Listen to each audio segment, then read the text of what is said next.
पुढच्या बातमीकडे तिकडे दिल्लीच्या पीतमपूरमध्ये लायब्ररीला मोठी आग लागली आहे। 3 मजली इमारतीला आग लागल्याची घटना घडली आहे। अग्निशमन दलाच्या 11 गाड्या या घटनास्थळी दाखल झाल्यात। दरम्यान शॉर्ट सर्किटमुळे आग लागल्याची प्राथमिक माहिती मिळते आहे।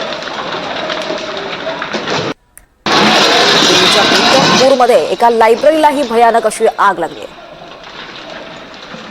3 मजली इमारतीला आग लागल्याची घटना घडली। अग्निशमन दलाच्या गाड्या तिथे दाखल झाल्यात। आग विझवण्याचा प्रयत्न सध्या सुरू आहे।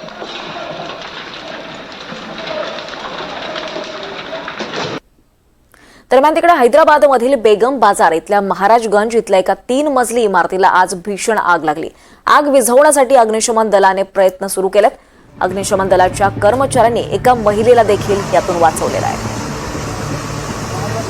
हैदराबादच्या बेगम बाजारमध्ये अग्नितांडव पाहायला मिळालं।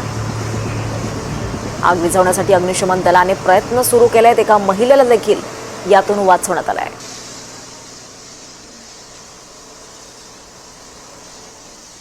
हैदराबादमधल्या तेलंगणामधली ही दृश्य आपण पाहतोय। महाराजगंज इथल्या 3 मजली इमारतीला भीषण आग लागली होती।